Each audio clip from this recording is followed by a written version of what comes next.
یہ نشانی بھی پوری ہو چکی ہے۔ ایسی ایسی بیماریاں کہ نہ اس بیچارے کو کوئی پتہ اور نہ اگلوں کو کوئی پتہ یہ ہے کیا، بس وہ دھکے کھا رہا ہے، ادھر سے جائے اس کے پاس، اس سے نکلے اگلے کے پاس، جب تک تحقیق نہیں ہوگی علاج کیا ہونا۔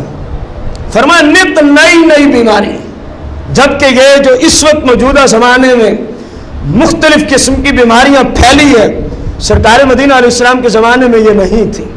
سرکار نے ان کی غیبی خبر دی، فرمایا آئیں گی، ابھی نہیں ہے، آئیں گی۔ رسول کائنات علیہ السلام نے ارشاد فرمایا جو امین شخص ہوگا، امین امانت پہ خیانت نہیں کرتا ہوگا، اس کو لوگ خائن سمجھیں گے، اور جو بددیانت ہوں گے ان کو امین سمجھا جائے گا۔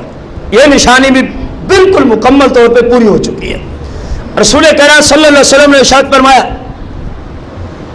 کہ صحابہ میری امت میں یہ ہوگا کہ لوگوں پہ ایسا وقت آئے گا لوگ حلال اور حرام کی تمیز کیے بغیر بس دولت دولت اور دولت کا نعرہ لگائیں گے۔ یہ نشانی بھی پوری۔ رسول کریم صلی اللہ علیہ وسلم نے فرمایا بیت المال کو، مفہوم عرض کروں حدیث کا، بیت المال کو حکمران اپنے ابے کا مال سمجھ کے کھائیں گے۔ میں مفہوم عرض کر رہا ہوں، اگرچہ لفظ باب حدیث کے اندر نہیں ہے، وہاں اتنا ہے بیت المال کو اپنا سمجھ کے کھا جائیں گے، بیت المال کو اپنا سمجھ کے۔ آج یہ نشانی بھی آپ کے پاکستان کا جتنا بیت المال ہے ظالم ہی کھا رہے ہیں، کسی غریب تک نہیں پہنچتا، کسی مستحق تک، ان ظالم حکمرانوں کے سوا بیت المال تک کسی کی رسائی نہیں۔ جبکہ وہاں یہ دور تھا، فاروق اعظم بیمار ہوتے ہیں، وقت کے بادشاہ امیر المومنین خلیفۃ المسلمین ہیں، اتنے پیسے نہیں، حکیم نے کہا حضور آپ کی بیماری کا علاج شہد ہے، اتنے پیسے نہیں امیر المومنین کے پاس کہ بازار سے شہد خرید سکے۔ پتہ کرایا تو بیت المال میں شہد موجود ہے۔ آپ نے ایمرجنسی صحابہ کا اجلاس بلایا، فوراً مسجد نبوی کے اندر اجلاس بلایا۔ جب لوگ آگے مدینے کے، فرمایا لوگوں میں تم سے ایک بات کی اجازت چاہتا ہوں، مجھے حکیم نے میری بیماری کے لیے کیا تجویز کر کے بتایا، میرے پاس اتنی رقم نہیں اور بیت المال میں شاید موجود ہے، کیونکہ بیت المال تمہارا حق ہے، اگر تم سب اجازت دے دو تو میں اپنی بیماری کے لیے تھوڑا سا شہد بیت المال سے لے لوں۔ ان سب نے کہا امیر المومنین ہم سب آپ کو اجازت دیتے ہیں، آپ اپنی صحت کا خیال کریں، کیونکہ مسلمانوں کے امور آج کل آپ کے سپرد ہیں، یہ بہت بڑی ذمہ داری ہے اگر کوئی سمجھے۔ تب امیر المومنین نے بیت المال سے اپنی بیماری کے علاج کے لیے تھوڑا سا شہد استعمال فرمایا، جب جن کا تھا ان سے اجازت لے لی۔ غور کریں اس حکمران اور آج کے حکمران میں زمین و آسمان کا فرق ہے کہ نہیں ہے؟ وہ غریبوں کا ہمدرد، یہ غریبوں پہ ظلم و ستم کرنے والا، وہ حکمران غریبوں سے دکھ تکالیف کو دور کرنے کی سعی کے لیے رات کو مدینہ منورہ کا گشت کیا کرتا ہے، اور جب پتہ چلتا ہے فلاں گھر میں فاقے ہیں، نوکر بھی موجود ہے، اونٹ بھی بیت المال میں ہے، گھوڑے بھی ہیں، گدے بھی ہیں، فرمایا عمر کی پیٹھ پہ آٹا بھی رکھو، فلاں چیز بھی رکھو۔ نوکر نے عرض کہ حضور ہم جو ہیں فلاں چیز پہ، فرمایا نہیں، حکمران عمر ہے، قیامت کے دن سوال عمر سے ہوگا، تم سے نہیں ہوگا، لہذا میری پیٹھ پہ آٹے کی بوری رکھو، میں خود ان غریبوں کے گھر پہنچا کے آتا ہوں۔ کیسے تھے وہ حکمران اور کیسے آج کے حکمران؟ رسول کریم صلی اللہ علیہ وسلم نے فرمایا کہ بیت المال کو اپنا مال سمجھ کے کھا جائیں گے حکمران، فرمایا یہ بھی قیامت کی نشانیوں میں سے ایک، یہ بھی پوری ہو چکی۔ رسول کائنات صلی اللہ علیہ وسلم نے ارشاد فرمایا شوہر بیوی کی فرما برداری اور اپنی ماں کی نافرمانی کرے گا، فرمایا یہ بھی قیامت کی نشانیوں میں سے ایک کیا ہے؟ فرمایا یہ میری امت میں ہو کے رہے گا، یہ میری امت میں۔ سرکار نے تو صحابہ کو فرمانا ہو کے رہے گا۔ ان کا ایمان دیکھیں علم غیب پہ کتنا رکھتے تھے۔ کسی نے یہ بات نہ کی آگے سے یا رسول اللہ ہمیں تو کوئی نظر ہی نہیں آتا، آپ کو کیسے پتا چلا؟ ان کا عقیدہ تھا کہ نگاہ نبوت سے قیامت تک کوئی چیز چھپی ہوئی، تب تو چپ کر جاتے۔ صحابہ نے ویسے مان لیا، ان کا ایمان دیکھو۔ آج لوگ یہ چیزیں آنکھوں سے دیکھ بھی رہے ہیں، جو فرمایا تھا وہ آج دیکھا جا رہا ہے۔ کیسا بے ایمان ہے وہ شخص، 1400 سال کی پہلے دی خبریں آنکھوں سے دیکھتا بھی ہے، پھر بھی بھونکتا ہے کہ نبی کو دیوار کے پیچھے کا پتہ نہیں۔ دیکھیں کتنا فرق ہے۔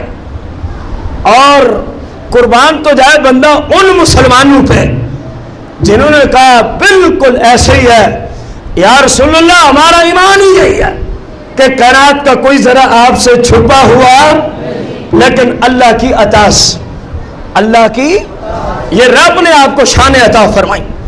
رسول کائنات فخر موجودات علیہ السلام نے فرمایا، اگلی بات بھی غور سے سنیں میرے نوجوان بھائی، فرمایا دوستوں سے قربت اپنے باپ سے دوری ہو جائے گی۔ کتنی پیاری بات کی ہے نبی علیہ السلام نے۔ فرمایا ابھی نہیں صحابہ، قرب قیامت میری امت میں یہ نشانی ظاہر ضرور ہوگی کہ جتنا تعلق دوست سے ہوگا اتنا تعلق بندے کو باپ سے بھی نہیں ہوگا۔ فرمایا لوگ اپنے باپ سے اتنا دور ہو جائیں گے۔ آج ہمیں ان چیزوں کو اپنی آنکھوں سے دیکھ رہے ہیں۔ بیٹا اتنی باپ سے محبت نہیں رکھتا جتنی دوست سے محبت کر رہا ہے، اتنا اپنے باپ کو ٹائم دینے کے لیے تیار نہیں جتنا اپنے دوستوں کو ٹائم دیتا ہے، اتنا خیال اپنے باپ کا نہیں جتنا خیال 24 گھنٹے اس کے ذہن میں دوستوں کی طرف بٹا ہوا ہے۔ خواہ وہ دوست میل ہو یا فیمیل ہو، خواہ اس میں کبیرہ گناہ کا ارتکاب ہی کیوں نہ کرنا پڑے، لیکن اپنے باپ سے ان کو ترجیح زیادہ ہے، اپنے باپ سے ان کو ترجیح۔ اگر نہیں ترجیح زیادہ تو باپ کی عزت آج پامال کیوں کی جاتی ہے؟ اگر اپنے دوستوں کو اپنے والدین پہ ترجیح نہیں تو آج کئی لڑکیاں اپنے ان غلط بے حیا قسم کے لڑکوں کی دوستی کی وجہ سے گھر بار چھوڑ چکی ہیں کہ نہیں؟ اونچی بولیں۔ اگرچہ اس کا سبب یہ میڈیا ہے جس کو گھر میں آپ نے داخل کیا ہوا ہے، ظاہری سبب یہ ہے، اور یہ سکول کالج یونیورسٹی کی مخلوط تعلیم جو بچیوں کو دی جاتی ہے، اس کا ظاہری سبب یہ ہے، لیکن بات ہم کر رہے ہیں اس نشانی پر۔ فرمایا والدین کی عزت کا خیال نہیں ہوگا، اپنے دوستوں کا خیال کیا جائے گا۔ وہ لڑکی باپ اور ماں کی عزت کو پورے معاشرے میں برباد کرتے ہوئے ایک دوست کی بات کو مانتے ہوئے نکلتی ہے نا، بولیں تو صحیح۔ اسی طرح لڑکے کی طرف آ جائیں، والدین سمجھا رہے ہیں بیٹا یوں ٹھیک نہیں، یوں ٹھیک نہیں، اس اندھے کی عقل وہیں اڑی ہوئی ہے۔ وہ باپ کو اپنے دوست سے زیادہ عزت نہیں دیتا، ورنہ وہ اپنے باپ کی بات ضرور مان جاتا، ورنہ وہ اپنے باپ کی بات۔ رسول اللہ نے ارشاد فرمایا، صحابہ میں تو دیکھ رہا ہوں میری امت میں ایسے بے حیا لوگ آ جائیں گے، ایسے بے حس و بے لگام آئیں گے جن کے ہاں ماں اور باپ کی اتنی ویلیو نہیں ہوگی جتنی ان کے دوستوں کی ویلیو ہوگی۔ اور آج ہم اس بات کو اپنی آنکھوں سے، جس کی میں نے ایک یا دو مثالیں آپ کے سامنے رکھی تاکہ کوئی یہ نہ کہے جی ابھی تو ظاہر ہی نہیں ہوئی، اگر نہیں ہوئی تو یہ کیا ہے، پھر ہمیں بتایا جائے نا۔ ظاہر ہے ہم سے غلطی ہوگی تو ہم رجوع کریں گے، اسلام ہے جس سے بھی غلطی ہو اس کو رجوع کرنا پڑے گا۔ یہ غلطی نہیں، یہ حقیقت ہے، جو سرکار نے فرمایا وہ ہو رہا ہے، جو سرکار نے فرمایا وہ ہو رہا ہے۔ رسول کائنات صلی اللہ علیہ وسلم نے فرمایا کمینے قسم کے لوگ قبیلوں کے، شہروں کے سردار بن جائیں گے، حاکم بن جائیں گے۔ کس قسم کے لوگ؟ کمینے قسم، گھٹیا قسم کے لوگ، خائن قسم کے لوگ، ظالم قسم کے لوگ، بددیانت قسم کے لوگ فرمایا میری امت پہ کیا بنیں گے؟ افسر اور حاکم، افسر اور، فرمایا یہ بھی قیامت کی نشانی میں سے ایک۔ کیا خیال ہے، ظاہر ہوئی ہے کہ نہیں؟ ابھی کوئی شک رہا تو نہیں میرے خیال میں۔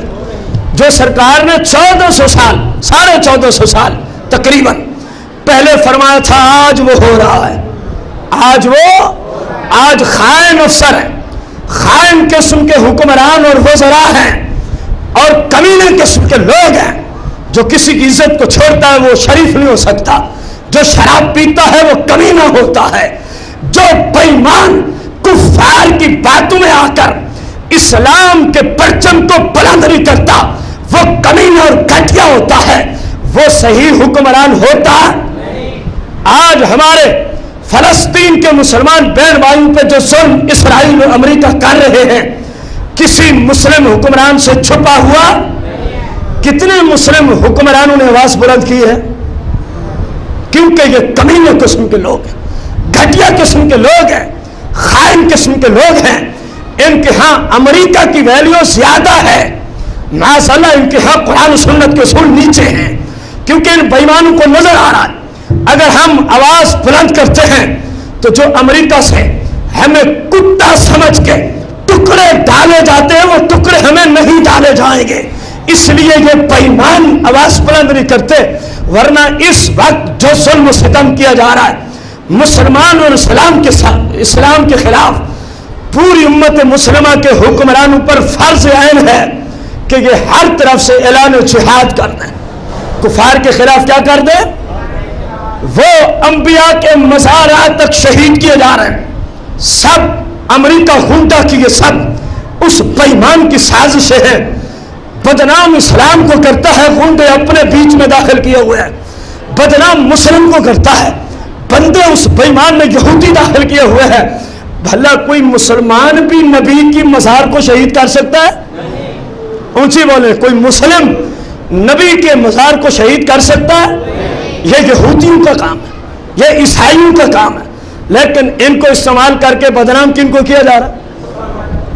ابھی بھی حکمرانوں کو جاگ نہیں آئے گی تو پھر قیامت کے دن رب کے سامنے کیا منہ دکھلائے گی؟ رسول اللہ نے فرمایا قیامت کی نشانیوں میں سے ایک نشانی ہے کہ لوگوں کے سردار وزراء حکما، یہ کون سے لوگ آ جائیں گے؟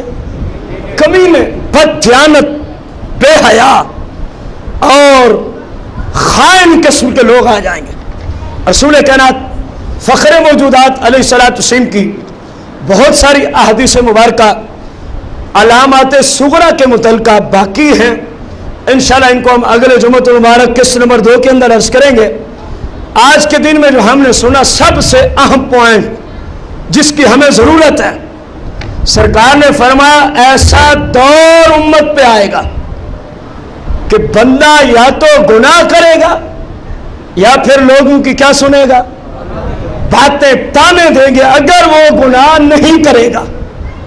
یہ آج کل کی محفلیں، یہ فحاشی کی محفلیں، یہ اوریانی کی محفلیں، یہ گانے باجے کی محفلیں، شراب نوشی کی محفلیں اور ایسی محفلیں جو شریعت کے خلاف ہیں، اب وہاں پہ یا تو بندہ گناہ کرے گا یا پھر وہاں سے اٹھے گا تو لوگوں کی انگلی اس کی طرف ہو۔ سرکار نے فرمایا جب ایسا زمانہ آ جائے تو تم نے کیا کرنا ہے؟ لوگوں کی باتیں سن لینا، لوگوں کے تانے برداشت کر لینا، لیکن کسی کی وجہ سے گناہ میں مبتلا۔ آج لوگ ہمیں کہتے ہیں دین سے دنیا داری رکھنا زیادہ مشکل ہے۔ کیسے بے وقوف لا علم قسم کے لوگ ہیں، ایسی دنیا داری پہ لعنت اور رب کی جس کی وجہ سے اللہ رسول کی نافرمانی آتی ہے، جس کی وجہ سے اللہ رسول کی، لوگ یہ جملہ بولتے ہیں میں نے فلاں کو راضی کرنے کے لیے یوں گناہ کیا، فلاں کو راضی کرنے کے لیے میں نے کنجریاں بنائی اپنے بیٹے کی شادی پہ، فلاں کے راضی کرنے کے لیے میں نے کنجر بلائے، وہ ناچتے رہے گاتے رہے، اگر میں نہ کرتا تو فلاں رشتہ دار کیا ہوتا تھا؟ میرے بھائی اسلام تجھے اس بات کی اجازت دیتا؟ اسلام ہر حال میں رسول کائنات کی شریعت اور شریعت پر عمل کرنے کی تلقین کرتا ہے، اور رسول اللہ نے فرمایا میرا حکم ہے جب ایسی صورت ہو تو باتیں سن لینا، گناہ اگر آپ سارے بھائی اسی ایک بات کو سن لینے کے بعد عمل پہ تل جائیں تو نہ جانے کتنی برائیاں آپ کی وجہ سے معاشرے سے ختم ہو سکتی ہیں، کتنی برائیاں جن کو شاید ہم گنتی نہیں کر سکتے۔ اللہ سے دعا ہے ہم سب کو اللہ تبارک و تعالی اسلام بس اسلام کے نعرے کے ساتھ زندگی بسر کرنے کی توفیق عطا فرمائے، آمین بجاہ النبی الکریم علیہ الصلوۃ والتسلیم۔ انشاءاللہ علامات قیامت قسط نمبر 2 اگلے جمعۃ المبارک پہ عرض کی جائے گی۔